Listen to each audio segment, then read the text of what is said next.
Ann Arbor, Ann Arbor, Ann Arbor, Ann Arbor.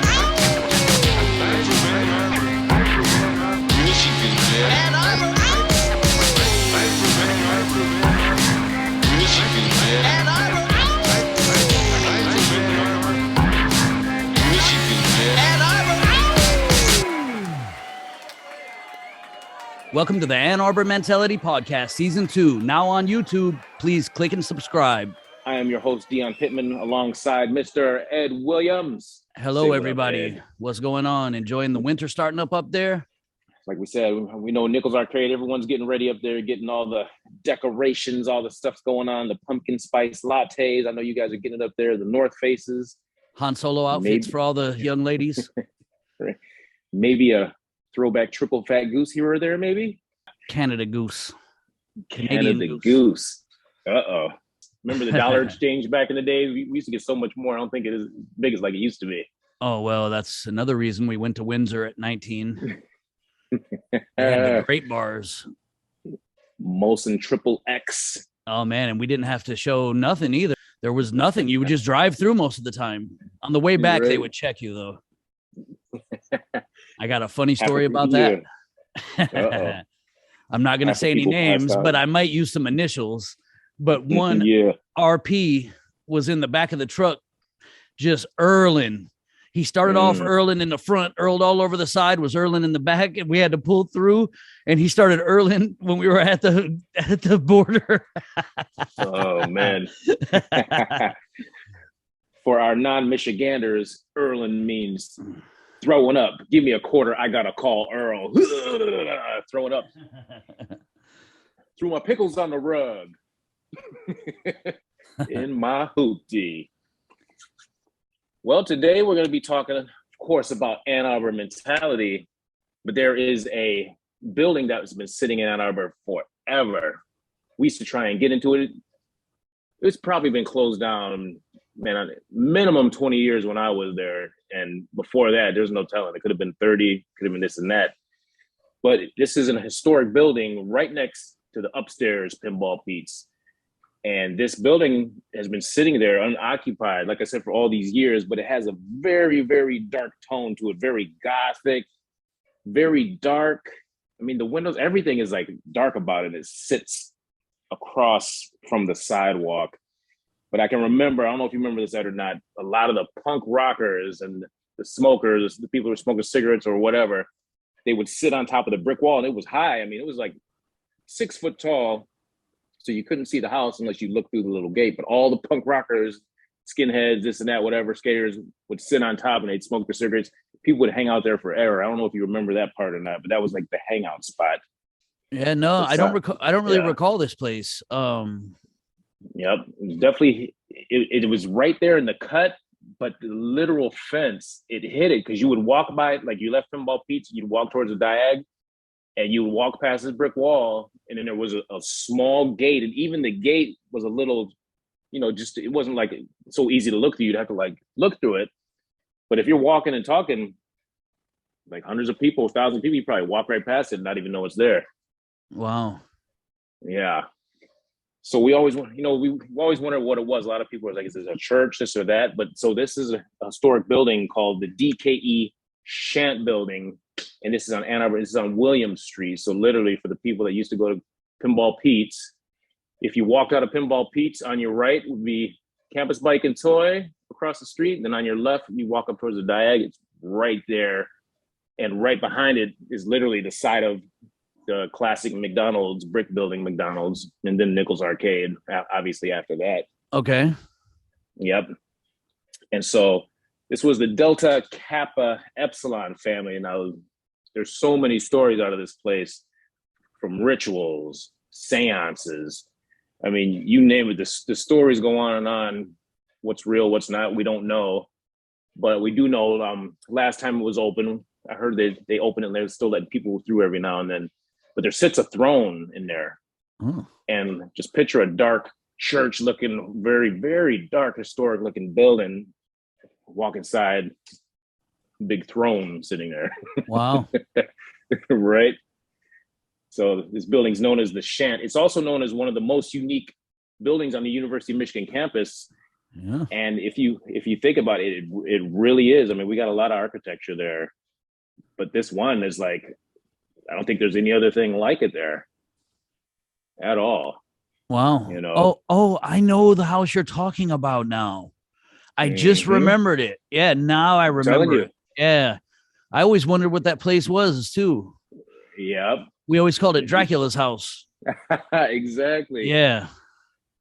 And we would hop the fence. We would go to the door. You try and look in. I mean, I'm sure with like me knowing everyone, people tried to get in, but back then we just couldn't. Yeah, I remember all the goth kids and stuff from Community now being over there and always hanging out and smoking cigarettes and just chilling and stuff too. Yeah. Yep. Now it's all coming back to me for sure. I know exactly the place you're talking about. Yep. So now here's some cool stuff about it. The architect is William LeBaron Genet. Now he's later known as the father of the American skyscrapers. I mean, here we go, Ann Arbor with his history. And it's on William Street. Yes. Yeah. So and he named after designed him. the building. Yep, exactly. There you go. Boom, boom. And so he designed the building from the Omarion. I'm gonna murder this. Or Micron chapter of DKE at U of M, where he taught some of his first courses in architecture. So he was the teacher at U of M, designed that building, and went on to be known as the father of the American skyscraper. Like, that's pretty gangster. Yeah. Yep. And so nobody really knows exactly where the name the Shant came from, it says, when I was doing my research on there. But designed, it was a 13th century French style. It's a 2-story building. Once again, it's not that big, but it does have 2 stories. I heard about the basement too. Some people said they actually made it to the basement. Now here's the fun part, which I found out just the other day, thanks to the Townies page. I asked questions about it. I was getting a lot of information. It's connected to the underground tunnel system at the University of Michigan campus, which we might have to do a little more research on this because there was a lot of people talking about it. There's a full underground tunnel system going on through the University of Michigan. Oh, and for sure. I think we talked about this when Noah got down there one day and he took off and he was gone. And we went in there for a little bit. It was just way too far. We're like, we're not going no farther. But he was a little more, wanted to see what was going on. But that whole system, it might be interesting to find out what's going on with this underground, do an episode on that, because they said when you go down into the tunnel system from the basement of that building, you'll see like the members' names like engraved on the walls and stuff like that of the fraternity members and all this crazy stuff. Well, what a lot of people don't understand about the Masons, they get it confused often. What is a Mason, right? It's a bricklayer. Okay. And they knew how to build things really well like that. And for the American Revolution, that's where they came into play, because there's all kinds of tunnels all over the country. And they were like hidden systems to like basically like thwart the British, and take over. So a lot of people mistake it like, Illuminati or something. But no, Masons were just the people who, and they were secret with it because you have to be secret when you're doing stuff like that. You know what I'm saying? So yeah. Like I told you, Chloe Duke's father, rest in peace. Their house had a tunnel that went over to the main castle part. It was like a castle side house, if you will. So there was apparently a tunnel that apparently went under the river somehow to a castle over there too. So all over Ann Arbor, there's some tunnels, and that's someone we know. Right. Yep. Same with Brian Liddy. His parents had a house that had a tunnel in it too. Folklore theory was that it was, somebody said it was a gangster, I forget the name, that he owned the house and that was his getaway. It was the house, the tunnel underneath his fountain to the barn, and that's where he would drive his car off. It was for when it went down. Yeah. Another house in Arbor with tunnel systems underneath the house. Right. That's just what we know because of our friends. Yeah. And don't sleep that probably we're going to find when we dig into this that a lot of it would have to do with the Underground Railroad, because Michigan, Detroit was famously known as like the end of the Underground Railroad. Like, right. That's where you get to and you're good, Yep. That's the truth right there. Yeah. So this building that we're talking about, this Shant, the DKE, it was never used to house fraternity members. because it's not that big, like a frat house. It's not that huge, even though there is 2 floors. But they did have a house which was at 1912 Getty's, and that's before DKE secured the current home, which is now supposedly at 1004 Olivia Ave. So this house was used for basically like a club / ceremonies / fraternity stuff, but people didn't actually live there.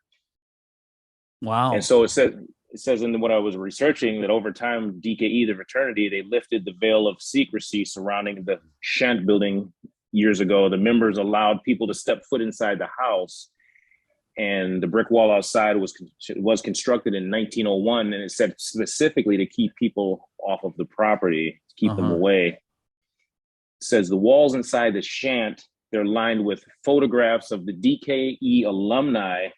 Now, here's the kicker, which I know we're going to get into this later on in this research of Ann Arbor, including 5 U.S. presidents: Rutherford B. Hayes, Theodore Roosevelt, U of M grad Gerald Ford, of course, George H. Bush, or George H.W. Bush, and George W. Bush. Yeah, but that's not at the University of Michigan, though.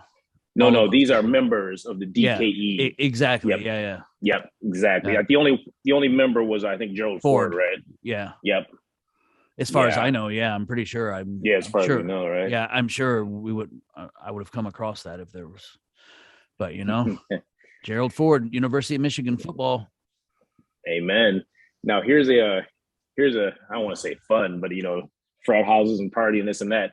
After the DKE's chapter house on Getty's Road burned down in '68. I don't know if it had to do anything with it. It didn't say why, but the chapter ceased to hold regular meetings at the empty Shant and was repeatedly vandalized nonstop. So they I guess when the house, their big member house built down or burned down, they stopped holding their meetings, everything, I guess, probably get everything back in order. But in 1971, the late Detroit 313 industrialist William V. Hasgrain and other Omicron chapter alumni, they renovated the structure to function again as an on-campus club for DKE students. So in 71, so it sounds like there was some pretty bad vandalism that happened to that building after the fire on Getty's Road to their frat house. Crazy, with a strong brick structure like that. How bad was the damn vandalism? They go in there with sledgehammers? Well, no, they mean the 60s. Yeah, but people would break in, hang out, party, probably spray paint. I don't know if that back then they were already doing graffiti, but I'm sure they was spray painting. Right. I know that's been going on, but and another interesting Gerald Ford fact is that during his presidency, he would often have and instruct the bands to play "Hail to the Victors" in replacement of "Hail to the Chief." There you go. And he also had another request at his funeral on a sad note, but it's also really cool. He had instructions for the University of Michigan marching band to play it at his funeral, and they played like a very slow rendition of "Hail to the Victors." Wow. At his funeral. That's gangster. Yeah. That's gangster right there. Yeah. Well, I mean, we can get in. Who is this guy, Gerald Ford? You said he was a president? He was a president. University of Michigan grad. Yes, University of Michigan grad, president number 38, right? Number 48 on the Michigan football team, number 38, Presidente of the United States of America, Gerald Ford. And that's no relationship to the Ford Motor Company family, right? They're separate families? Yeah, no relation. No relation? No. Okay. So I know he's got his wife, Betty Ford, which is obviously a lot of people know about her. That name just rings bells when you hear it, right? Betty Ford Foundation, this, that. Right. Jeez. Talk about some names that hold weight. Yeah. That's definitely legacy right there. For sure. Great family. So, yeah, right. Going back to the DKE, to them, some of the artifacts that are still around include paddles, because used to get a paddling. You probably still do in the fraternity. I don't even know. Are they still paddling, folks? I don't know. Probably not. But everybody's got a cell phone. Right. But just alone, the stuff that I saw working at Pizza House until 4 a.m. was it was crazy stuff. Yeah, I didn't like it. I never liked any of that stuff, man. And they are just it's crazy how they talk to them and how they do them. It's crazy. I've heard and seen wild stuff myself. Now, here's just to give you an idea about how big the fraternity is too. Like, one of the photographs that they have shows the DKE flag when it was carried to the North Pole by its discovery. So I guess their flag was in the North Pole for somebody went there. Yeah. Dropped the flag. That's hardcore. Yeah.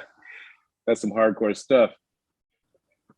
But yeah, DKE alumni, Mr. Gerald Ford, who he donated to the Rampart Lion Foundation. So the Rampart Lion Foundation, from what I understand, wouldn't allow new tenants to come into that building. It's very protected. Like, obviously it's still sitting there. Like, it was unoccupied for like 30 to 40 years. Prime real estate. But I guess a church is now thinking about taking it over or blah, but you just can't do anything to the structure.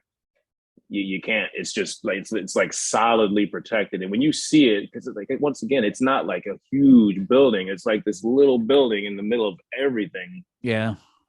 Which I'm sure everyone's probably tried to do, but it's been protected for over 30, 40 years. Like, it's some strong protection on that building. Yeah, by all that money. Right. You know how rich those people are? I know. You know how many people try to offer money for that? We want to build a condo here. I'm like, no, we're okay. Yeah, we got a couple extra billion. Right. We just wanted to sit empty for a half a century. That's what we want to do. Yeah, you think it's sitting empty?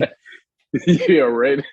With the tunnel system. Yeah, they're popping up in some Elon Musk tunnels, and now. Yeah.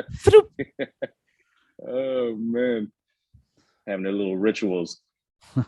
DKE. Well, that's like we said, Mr. Gerald Ford, Michigan alumni, DKE person, number 48. His position on there was he was center, class of 35. Mr. Ford, he majored in economics. You know what I mean? His college history was University of Michigan. Obviously, his high school history, which a lot of people that know him probably already know about this, but Grand Rapids South, I guess that's his original home base starting right there. Also, where he had his funeral in Grand Rapids also. Wow. Career highlights on the football team: 2 national championships, 32 to 33, the Meyer Morton Award, and 32 Michigan MVP. Let's go. 34, right. Mr. Number 48, they retired his jersey, number 48. And like I said, once again, doing a little research on just him and his career, they had some pretty interesting stories. This is one of the cool little stories, which I was checking out. I said, during Ford's senior year, a controversy developed when Georgia Tech said it would not play a scheduled game against the University of Michigan if a player named Willis Ward took the field. This was a black player. And they said, we're not going to play you guys if this guy jumps on the field. Yep. So you know how Ann Arbor is. The students, players, the alumni, everybody protested. We were always ahead of the game, but the university officials capitulated and kept Ward. They kept him out of the game. The officials. I guess they have the power, the strength to do that. NCAA. It probably wasn't even the NCAA back then. That's true, right? I was just making a joke. But later on, President Ford, but he repeatedly threatened to quit the University of Michigan in response to this decision. He said, "I'm quitting you guys." He didn't want his name involved in anything that had to do with this. Kudos to him, for making a stand. This is before he was president, so this is when he was he was a football player. Yep. But he eventually agreed to play against Georgia Tech when Willis Ward personally asked Mr. Ford to play. So that was a really cool little story, which I had never heard about before. Oh yeah, I know all about it. I actually have the jersey over here in the closet that represents that exact thing. It's the number 4, and there's 2 pieces of the 4 that come over off of the vertical line, and it represents like the arm coming over and solidarity and holding your brother, and that's what it's all about. That exact moment, that jersey that I have, it's pretty cool. Interesting. We'll have to show that one time on the show. You have to pull that bad boy out. Oh yeah, for sure. Maybe I'll throw up a little picture or something. Hell yeah. But in honor of all the accomplishments Mr. Ford did, for the University of Michigan, they retired his number 48 at the game in 1994 at halftime when we were playing MSU, Michigan State University. Said they had about 100,000 fans stood up at the big house when they were doing it. He was there. Some MS fans did too. And when I heard some MS fans did too, the commentators, they were joking, but at the same time, I think they might have been a little bit serious. I don't know if all the Michigan's MSU fans stood up when they were putting the jersey up. But it's a game, right? Yeah. Wartime. Yeah. Because halftime ain't nobody won yet, right? Yeah, right. I ain't getting them. As a Michigan fan, I know better than that. Woo, good Lord. That's wild. And it says with the blessing of the Ford family, because he's got some interesting people in his family who still go out and represent him. His jersey was placed back in a circulation in 2012 as part of the Michigan Football Legends program. And I wouldn't mind copping one of those. That'd be pretty dope. Number 48. An authentic. Ooh, right. M. Dan. Well, I was also thinking too about that Willis Ward. I'd like to figure out his number. That'd be dope to have one of his jerseys too. Right. People be like, who is that? You have Willis Ward? Like, oh, that's how you start conversations right there. Boom, boom. You rock the Ward and I'll rock the Ford. Let's go. There you go. Ward and Ford.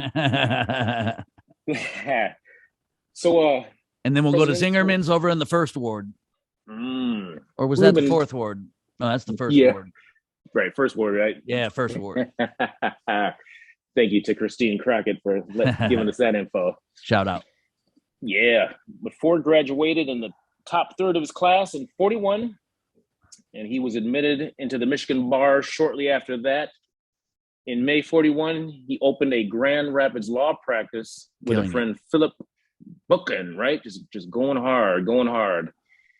Some fun facts about President Ford, number 48, University of Michigan player Ford. When he was at university, he worked 2 jobs, which can be done, everybody, while you're at school. Included waiting tables at the University of Michigan Hospital, washing dishes at his fraternity. And in 2000, yeah, right. That's always fun. Not 65 animals. Filthy animals. Now, this is a fun fact, which I think we're going to have to dive into and get a little more. I was watching some speeches on this. So 68, let me make sure I get this number right. 65 years after his graduation from the University of Michigan, the 38th president of the United States returned his alma mater for the remaining of the U of M school. So he came back to rename the U of M School of Public Policy into the Gerald H. Ford School of Public Policy, which I really didn't know anything about this. I remember seeing Ford on certain things with the schools and this and that, but doing a little deep dive in there. And it's there's this thing, which I think we might have to look into a little more, but it's called the Spirit of Gerald Ford.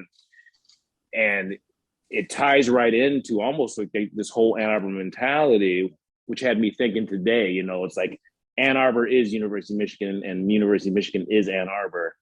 It's like you can't separate it because they're both like they're intertwined, if that makes sense. You know what I mean? Well, and I think, like I've always said, without the University of Michigan, it would be like Saline. Right. It wouldn't be what Ann Arbor is as it is. No, there's no way. I mean, it is still nice land, however you put Right. it. You know how wherever you were in the surrounding areas and it would be like rainy and cloudy, and then you would get to Ann Arbor and it would clear up and be like a sunny day somehow. And that's just the topography of the area. That's it's that, so it would always be a nice area, but like I said, Saline's nice, but it's not Ann Arbor. No disrespect. It's just not the same thing. It's, you know. Well, this is, I'm glad you said that, because this is what ties right into this whole Gerald Ford School public policies. I had to do some research, but what it is, it's bringing all these minds from around the world, and they're looking for great minds to come and discuss what do we do next, whether it's climate change, whether it's inclusion, equity for Blacks, minorities. It's literally bringing all these different brains in from everywhere around the world to come to the University of Michigan and talk about issues. Yeah. Like it's wild when I was looking at some of the speeches and it's like understanding the structure of this school. And Ann Arbor has always been a place that you were like free to do that.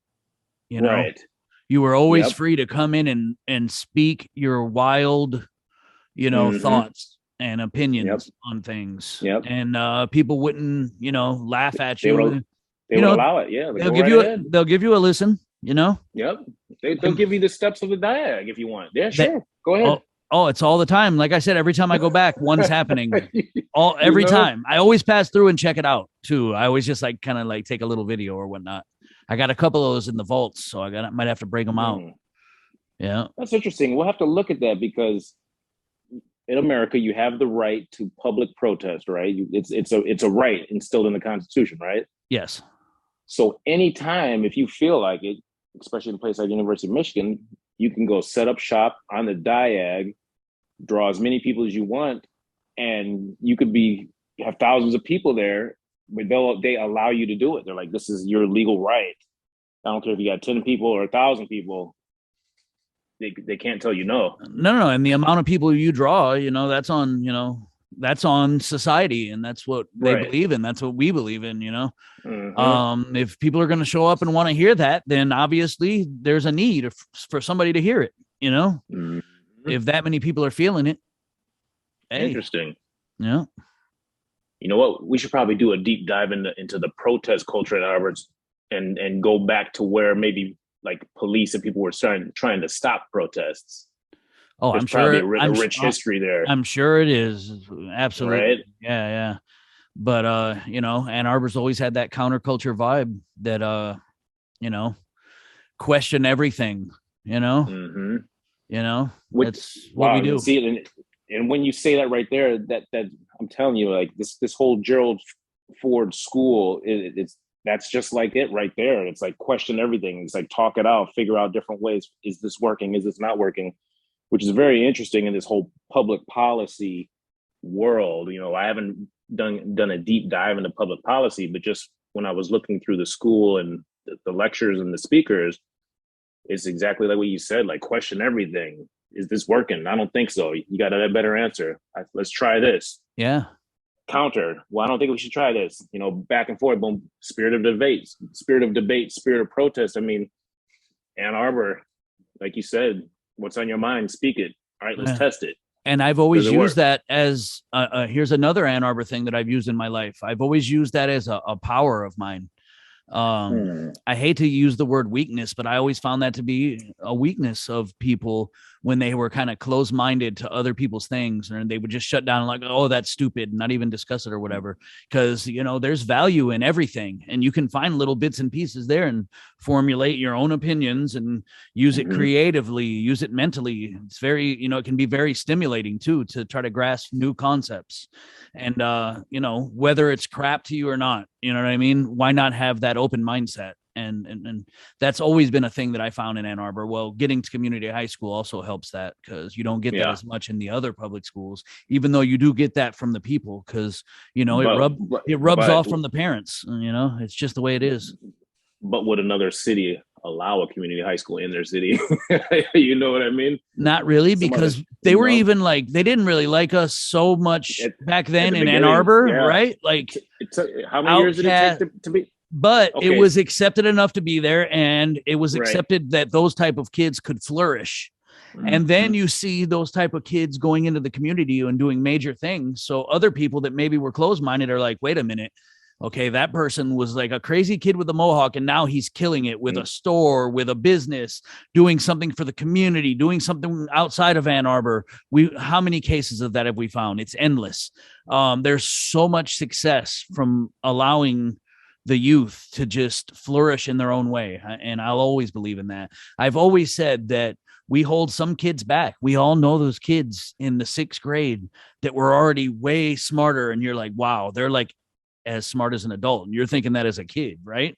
And I feel school always kind of held them back in a way. Like there should be more schools like that even early on, like a community high for elementary school, to where gifted kids like that could go and possibly flourish. You can always go sure back. There are some hidden ones. Yep. But you made me think, like, let's think of community high school. Let's think of hip hop music. How long did it take for these things to become like not just mainstream, but I want this? Like now the waiting list to get into community high school is ridiculous. Like, well, don't sleep. Don't sleep. When we were going to community, hip hop was not at all accepted by, I'd say, the majority of the people, and it was almost hated, and we had to get in little arguments about it all the time and stuff, and like defend ourselves, defend the music, the art. But even the radio stations. Oh, that was, forget about it. You only got to hear a little bit of things, and just so you know, what was played on the radio was not what we were bumping. It was rare to have a radio hit that we were really rocking like that, because it was different, I hate to say underground, but it truly was underground. It truly was then. Yeah. And the same with the students at community high school. Well, I mean, we were underground. They were skaters, they were mohawkers, they were skinheads, they were punk rockers, they were. But at the same time, artistes. I've said it on previous podcasts. I had musicians, I had jazz musicians, I had sharp skins. I had all those type of people that were also really into hip hop, and we would hang out and bump stuff and have great discussions. It was, so it was also one of the most accepting places for things like that, So somehow we need to, I think we need to, share this Ann Arbor mentality with the world, because everything is getting so one-sided on everything. Listen to the radio, listen to cancel culture, listen to this. You can't say this, you can't say, okay, like where we come from, none of us like the Ku Klux Klan, but they had the right to go do their little protests at the freaking post office with police and everything there. Of course, nobody wanted them there. Who wants the Ku Klux Klan in your city? But it's a right, and things are getting so one-sided to where you have to agree with me, and if you don't, then either we're going to cancel you or there's something crazy with you. And none of us, like we said in none of us ever agreed on everything, but we allowed you, as long as you're not hurting someone, as long as you're not stealing from me, physically harming me, you're allowed into our circles. But don't start stealing from me. Don't, you know what I mean? Hit me, all that stuff. But you're allowed to have your own vision, your own thought. But it's an Ann Arbor mentality thing. But a lot of people nowadays are not allowing people. They don't want you to have your own vision or your own thought. It's like, I truthfully believe that that's the internet. I truthfully believe all of that is the internet, and I believe people are controlled by the internet by holding up their phones from 7 a.m. until they go to sleep, and that's the first thing you reach for, and everyone's just programming themselves, just scrolling and programming themselves, and you're just hearing regurgitated crap from things that you want to hear. And you can fall into a bunch of lies and crap and deceit and fog, You can fall into that real quickly when you're just hearing regurgitated bullcrap from a bunch of people that don't know what they're talking about in the first place. You know what I mean? It's amazing when you turn off that internet and you're not looking at that phone and reading it, and you're actually just going out and looking people eye to eye and speaking with them about these things. And you have to still have an open mindset, and you have to not get angry, even if they're saying things that you don't like or whatever. And then that's the way you get to them and build. That's that Tom Dodd. You know what I mean? Did you ever see that guy get offended or angry about something? But I'll tell you what, he would say something clever, and in his way, you'll go walking away and think about it, and you'll be thinking about it for 2-3 days. Like, wow. And he'll get a point across to you, That's why it's so important for us to be out into the public. COVID messed up a lot of stuff with children, with people, but it's so important now to get out there, to have your views challenged, to have your thoughts spoken, to have your ideas put out into the world, to have someone say, no, that's not impossible. What? or why is it impossible? To have all these conversations, these back and forths, to get your ideas, thoughts out of your head, and to be challenged. If you're not being challenged, like you said, then you're just like a one-track mind. I'm right, but it's like the schoolyard. Kids growing up with other kids, they need to be challenged. That's the whole controversy. Are bullies good? Are bullies bad? There's good and bad in bullies in the schoolyard. They kind of, well, no, if you're a bully, it's bad, but there's also the whole thing. And I don't condone violence. I don't like violence. I wish we could do away with it completely, because I think we can be that smart. And I think that's a part of the Ann Arbor mentality, Ann Arbor hustle smarter, we don't have to, get crazy. But yeah, man, that's just the way it is for us. And that's the way we got to try to move forward, I think, or at least the way it used to be for us. I don't know who us is anymore sometimes, because Ann Arbor's changing too. Yeah. It's not the same, and that's why we're here talking about it, and that's why we're here doing this. It's a big thing. It's society. It's society. You're gonna have bullies in the schoolyard. You're gonna have bullies on the streets. You're gonna have bullies in gangs. You're gonna have bullies in military. You're gonna have bullies at the workplace, even if you work in an office. No, you have to learn how to deal with it for sure. That's breaking through in life. But here's what I was trying to get to just earlier is I don't condone violence, but too many people have gotten way too comfortable with saying whatever they want to say to someone over the internet and not being face to face and getting punched in the mouth.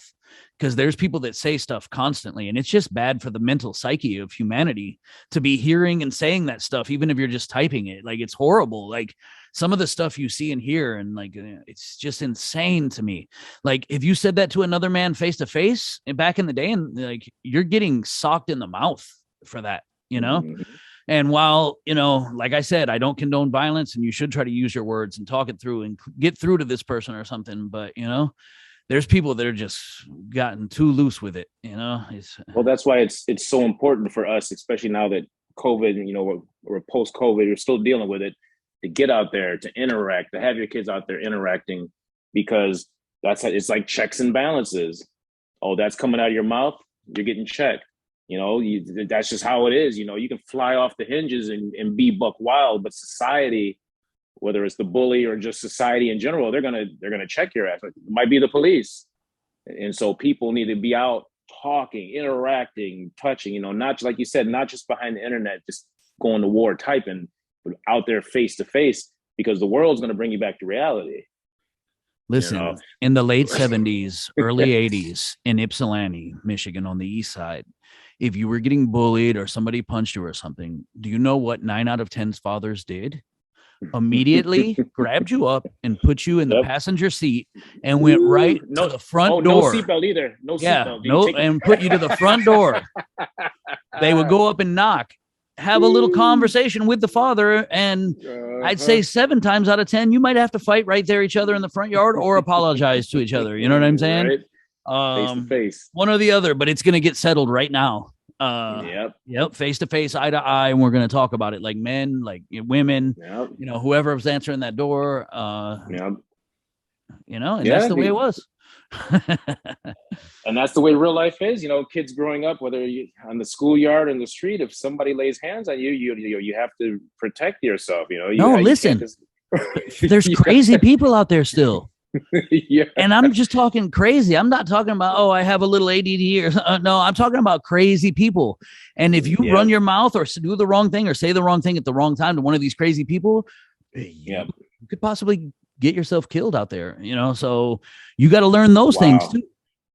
You know what? Learn how to get through the day. When you say that, you really make me think. We might have to touch on this later in another episode, but the whole Ann Arbor mentality with the Detroit, it's like Ann Arbor, you have this mentality, but then you learn a little bit of the roughness, the hardness of Detroit or Flint.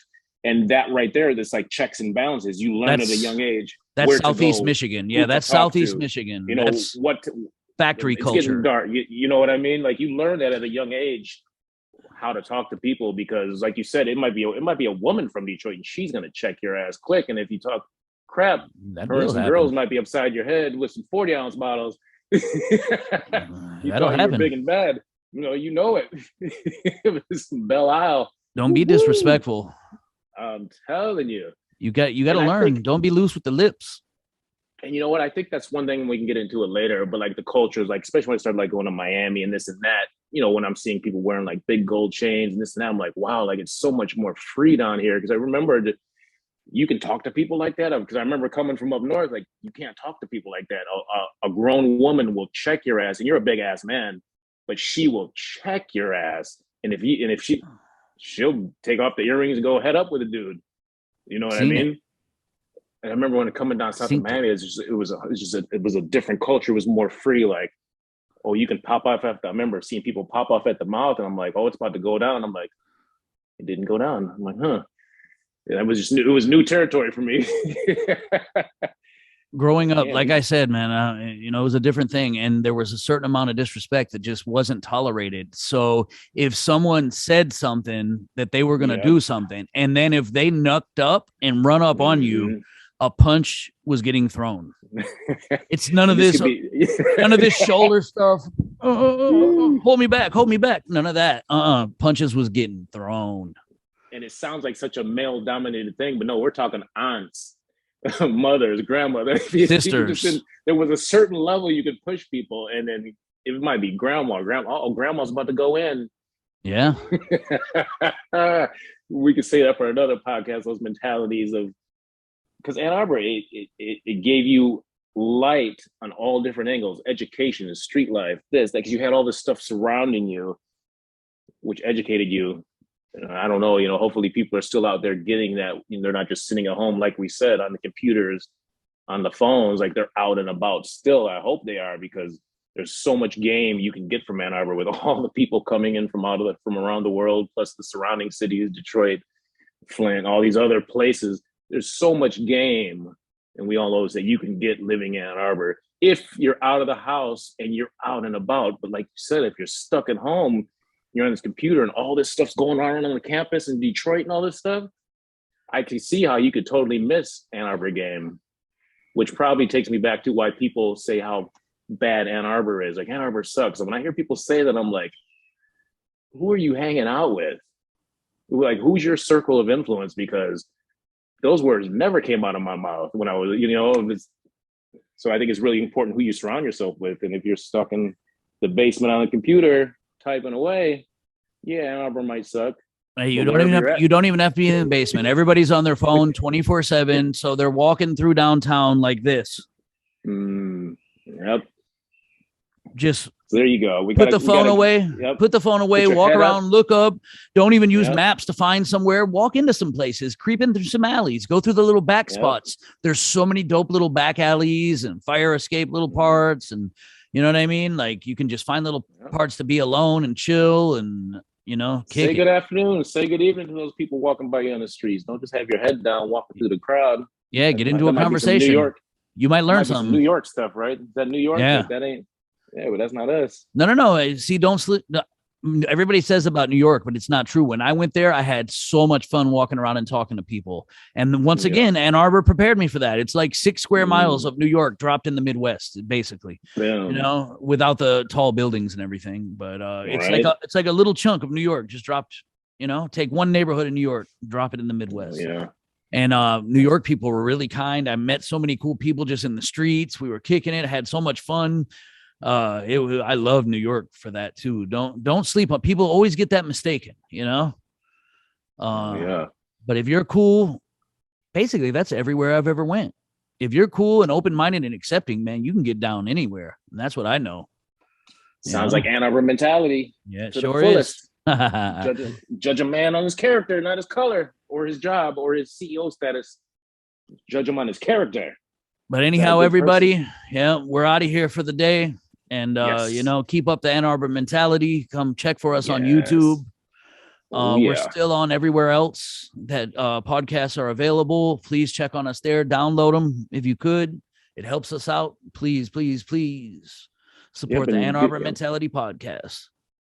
And dig a little deeper on Gerald Ford and what we talked about today, because there's a lot more information out there, plus the Ford Public Policy School at the University of Michigan. Amazing lectures, amazing information on YouTube, etc. Go visit. If you're in town, go visit. Tell them you know Ed and Dion, Ann Arbor Mentality, and they're gonna be like, what? And if you're at the end of your rope, tie a knot. Hang on. There you go. Mm-hmm. All right, y'all. Peace in that hair grease. We see y'all soon. Hey, Go Stews. blue.